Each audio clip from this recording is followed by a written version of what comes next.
বঙ্গোপসাগর আবার নতুন একটা পর্বে আপনাদের সবাইকে স্বাগত। আর এখন কিন্তু আমি একা না, আমি আর আমার একটা কিন্তু ফ্রেন্ড গণেশ, সে কিন্তু একসাথে দুজন মিলে এসে গেছি হাওড়ার একটি বিখ্যাত রাস উৎসবে, যেখানে কিনা প্রিয়বাড়ির রাস। হ্যাঁ, আমরা কিন্তু হাওড়ার রাস উৎসব মানে কিন্তু এই যে প্রিয়বাড়ির রাস, সেটা কিন্তু প্রথমেই আসি। তাই নিজের শহর প্রিয়বাড়ির রাসে কিন্তু দেখতে এসে গেছি। একদম এটা হচ্ছে এন্ট্রেন্স। আর বাইরে যদি তোমাদের দেখায়, এইরকম কিন্তু কয়েকটা খাপে এরকম অনেক কিছু সাজিয়েছে। আর চারিপাশে কিন্তু অনেকগুলো মেলা বসেছে, যেটা আমরা জানি শীতকালে এই যখন কোনো উৎসব হয়, উৎসবে কিন্তু মেলা ঠিক চারিপাশটা বসে। আর এই পুরো এলাকাটা কিন্তু বহুত ক্রাউডেড এরিয়া। আর এইখানে কিন্তু এরকম অনেক ধরনের মেলা কিন্তু পুরোটা বসেছে। তাই যদি আমি তোমাদের এখানটা দেখাই, একদম এন্ট্রেন্সের মুখটা কিন্তু এরমভাবে সাজানো হয়েছে, বেশ কিন্তু সুন্দর লাগছে, ফুল দিয়ে সাজানো হয়েছে, বেশ ভালো লাগছে। আর হ্যাঁ, আজকে একদম রাসের যেটা বলে ফার্স্ট দিন, এতটা ভিড় কিন্তু আছে।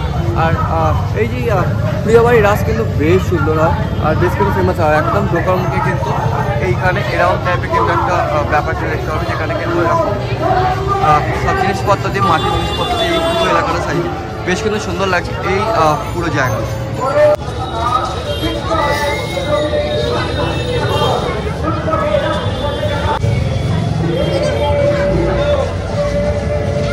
আর এই প্রিয়বাড়ির রাস কিন্তু একদম ফেমাস পুতুলের নাচ। হ্যাঁ, যে পুতুলের নাচ, এই পুতুলের নাচের জন্য কিন্তু এই প্রিয়বাড়ির রাস কিন্তু খুব ফেমাস। আর সেটা দেখানোর জন্য কিন্তু আমি অ্যাকচুয়ালি এসেছি এই ঘোষপাড়ার প্রিয়বাড়ির রাসে।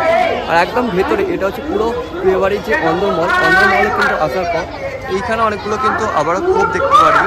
এখানে কিন্তু কিছু কিছু মডেল কিন্তু রাখা হয়েছে, যদি আমি তোমাদের সামনে থেকে দেখাই। এখানে কিন্তু অনেক রকম কিন্তু এরকম পুতুল রাখা হয়েছে। এখানে সবকটা কিন্তু এই পুতুলগুলোর যেই বৈশিষ্ট্য, সেগুলো কিন্তু এখানে লেখা আছে কাগজে। আর এখানে কিন্তু সেই মাটির পুতুল কিন্তু রাখা হয়েছে, বেশ কিন্তু সুন্দর লাগছে এইগুলোতে। যেমন এখানে দেখা যাচ্ছে একটা মা কিন্তু তার বাচ্চাকে জন্ম দিয়েছে, আর ব্যাপারটা সেটাই কিন্তু এখানে লেখা আছে। হ্যাঁ, তো এখানে কিন্তু আরেকটা এরকম মডেল কিন্তু রাখা আছে, যেখানে দুজন মিলে কিন্তু এরকম পড়াশোনা করছে। এখানে কিন্তু আবারও সেম লেখা আছে, তোমরা চাইলে ভিডিওটা স্টপ করে কিন্তু পড়ে নিতে পারো, বেশ কিন্তু সুন্দর লাগে। মাটির কাজগুলো কিন্তু বেশ ভালো। আর এখানে যদি আমরা জানি দেখতে পাই কিন্তু এরকম একটা এরকম কিন্তু বিবাহ পর্ব যে ব্যাপারটা মালা বদল, সেটা কিন্তু চলছে। আর এইখানে হ্যাঁ, প্রথম শ্রীলক্ষ্মী তৃতীয়, এটা কিন্তু ব্যাপারটা এখানে লেখা আছে। আর তেমন কিন্তু এইখানে আর একটা কিন্তু এরকম নিতাইয়ের মতো সাজা হয়েছে। এখানে একজন কিন্তু আছে, নমস্কার করছে, আশীর্বাদ করছে, এখানে কিন্তু লেখা আছে। তোমরা চাইলে কিন্তু এটাকে থামিয়ে করে নিতে পারো, ব্যাপারটা কিন্তু বেশ সুন্দর লাগছে।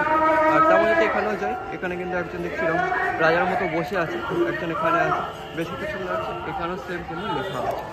হ্যাঁ, আরেকটা কিন্তু একটা বেশ করে সুন্দর জিনিস এইখান থেকে এই হচ্ছে সেই জায়গা যেখানে কিন্তু একদম রাধাকৃষ্ণকে রাখা হয়েছে। হ্যাঁ, একদম পশ্চিমে যদি আমি তোমাদের দেখাই, এই দেখো কি সুন্দর রাধাকৃষ্ণকে কিন্তু রাখা হয়েছে, বেশ কিন্তু সুন্দর লাগছে এই পুরো জায়গাটা। হ্যাঁ, বেশ সুন্দরভাবে সাজিয়েছে। আর মিডলে কিন্তু রাধাকৃষ্ণ একদম বিরাজ করছে।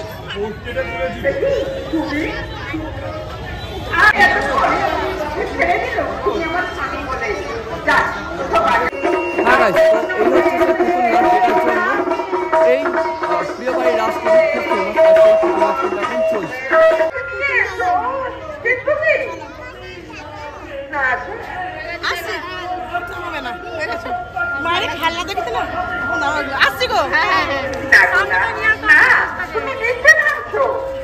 আমার মন বলছে তোমাকে তারা ফিরিয়ে দেবেন না, আর যদি দেন তাতে দুঃখ করার কি আছে? বরং তিরস্কার তো ছোটদের কাছে পুরস্কারের সমান।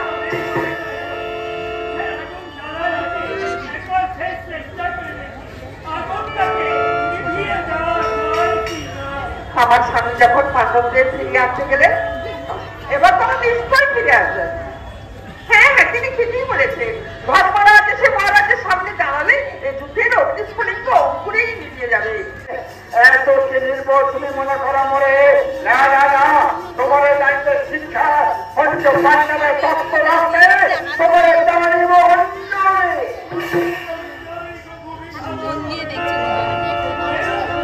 এটা